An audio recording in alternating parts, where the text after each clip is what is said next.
ያዘነ ሊጽናና ፈሊል ካለም ለመገላገል ኢየሱስ ይመጣ ጌታ ይመጣ ሞላና ጎደለ የሌለበት አንድ የሚኮንበት ኢየሱስ ይመጣ ጌታ ይመጣ። የመስዋዕቱ በግ ወዴት ነው? ሁለተኛውና የመጨረሻው ክፍል። አዘጋጅ ፓስተር ዶክተር ገዛ ዮሐንስ፣ አንባቢ አገልጋይ ስጦታው አበራ። ከዝግጅቱ ክፍል ኤልሻዳይ ኢየሱስ ይመጣል።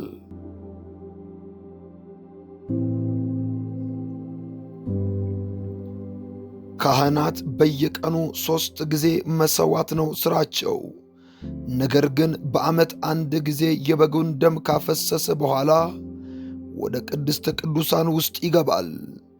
ሊቀ ካህኑ ወደ ቅድስተ ቅዱሳን ውስጥ ሲገባ በታላቅ ፍርሃትና መንቀጥቀጥ ነው የሚገባው። ምክንያቱም ከገባ በኋላ መውጣቱን እርግጠኛ አይደለም። ነገር ግን የበግ ደም ይዞ ይገባል። ቢሞት ቢቀሰፍ ገብቶ እንኳን የሚያወጣው ስለሌለ እግሩ በገመድ ይታሰራል። መሞቱን ካወቁ ጎትተው ሊያወጡት ማለት ነው። ዛሬ ግን ኢየሱስ መጋረጃውን ቀደደው።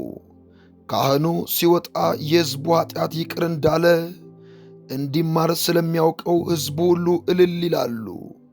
በመሥዋዕትነታቸው ገብተው ሲወጡ ግን የሕዝቡን በረከት ይዘው የሚወጡ እንደነዚህ ያሉ አገልጋዮች ይብዙልን። አሜን የሚያሰኙ እልል የሚያሰኙ በእነሱ መሥዋዕትነት በእነርሱ ፍርሃት ጭንቅ ከዚያ ሲወጡ ለሕዝቡ ለቤተ ክርስቲያን በረከት ለሚሆኑ። ስለዚህ ዛሬ የሚያገለግሉን ሳይሆን የተፈተኑ ራሳቸውን መሥዋዕትነት ያዘጋጁ ሰዎች ያስፈልጉናል።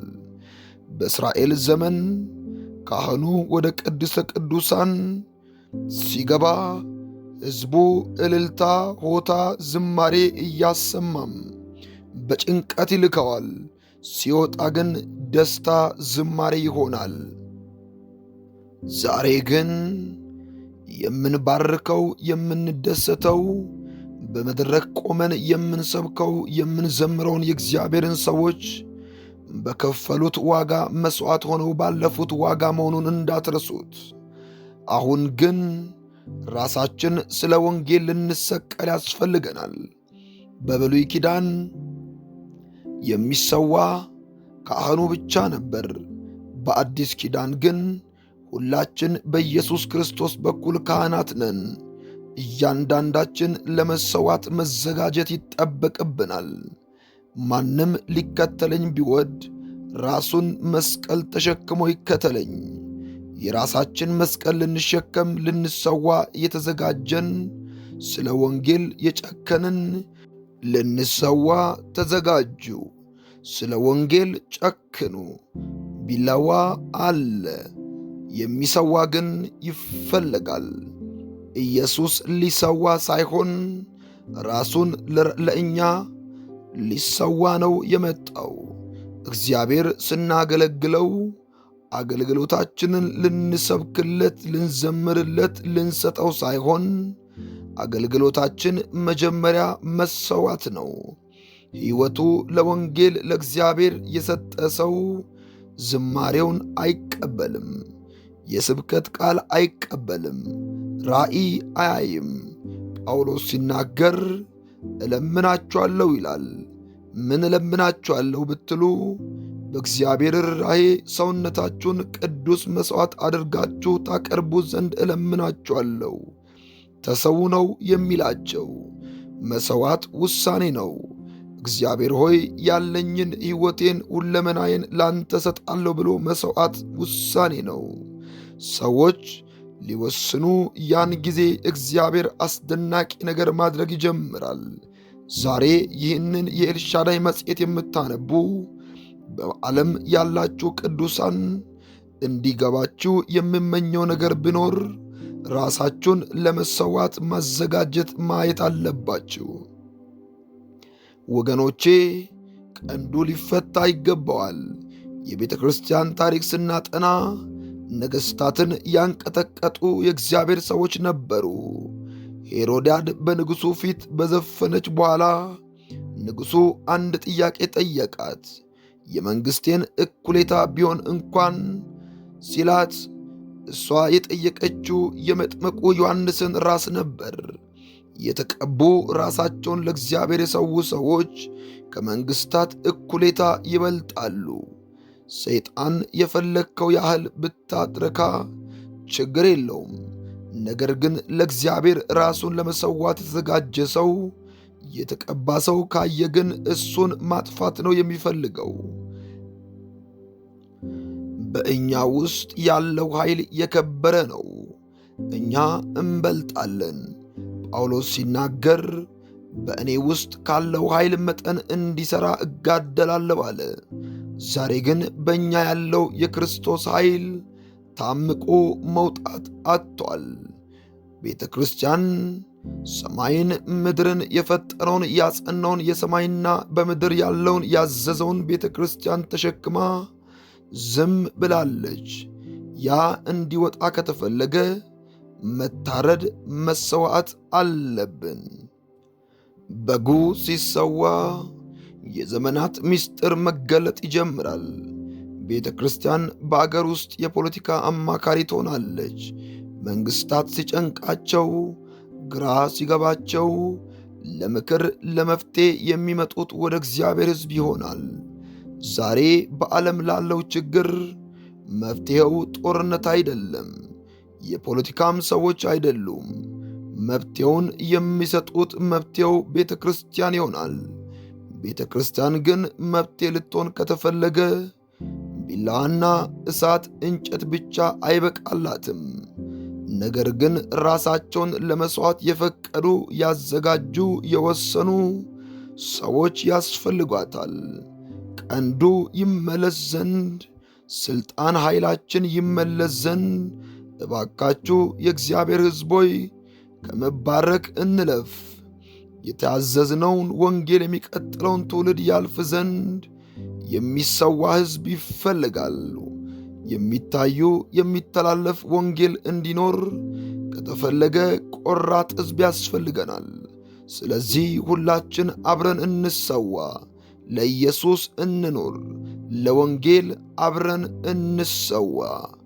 ኢየሱስ ይመጣል።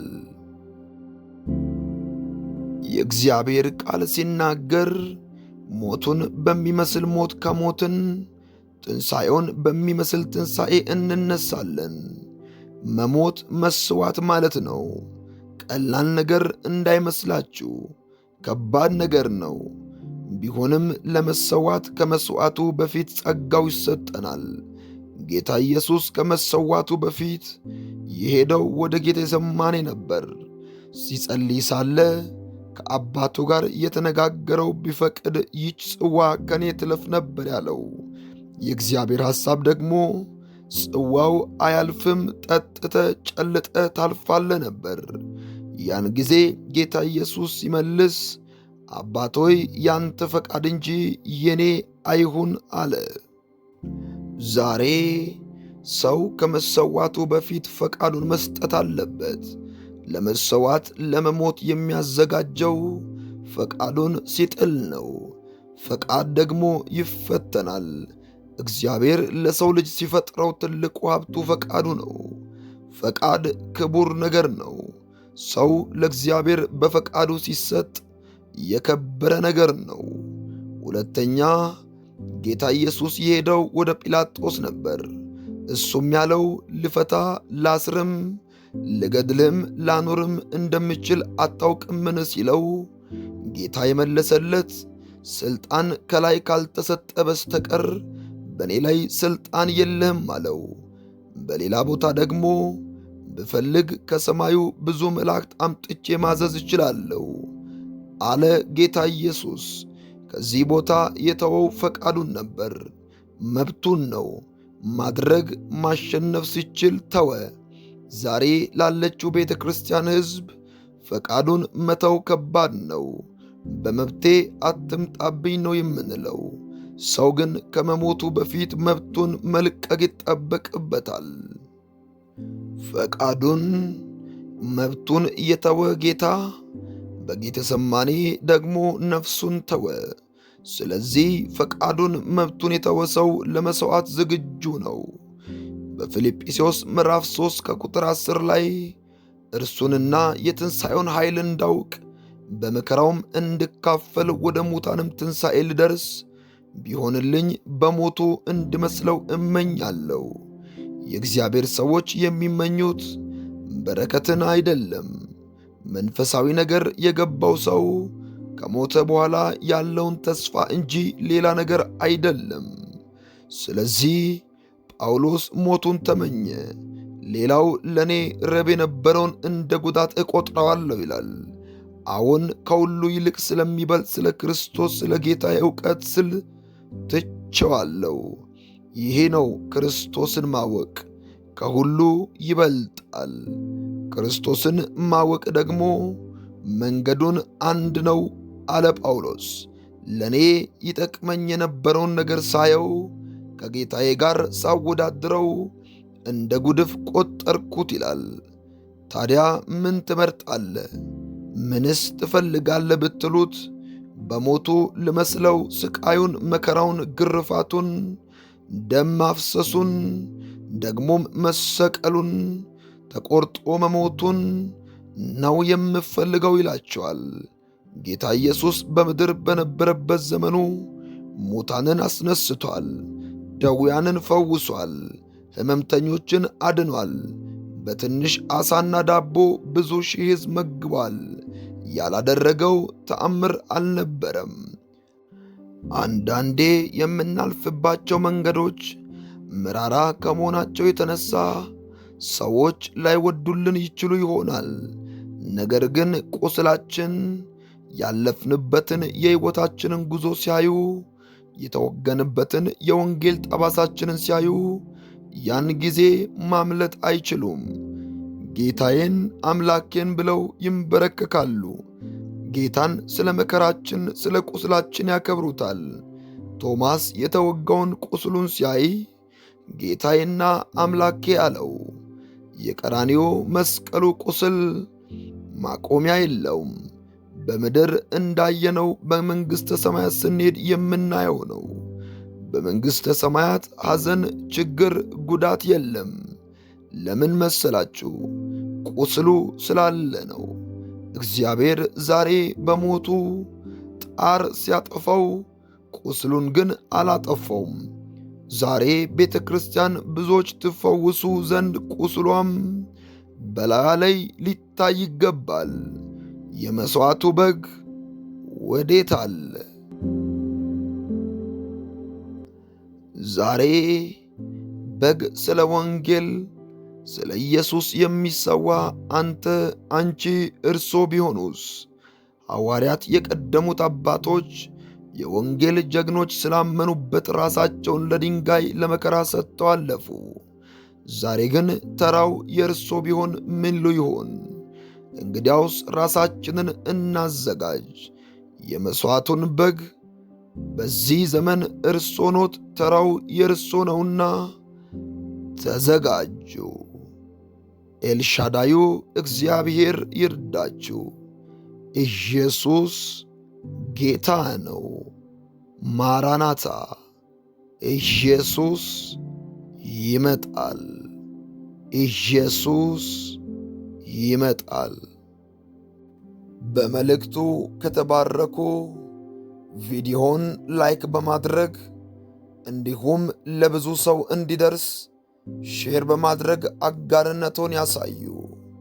ኮመንት ላይ እየገቡ ኢየሱስ ይመጣል በማለት የእምነታችንን መፈክር እናውጅ።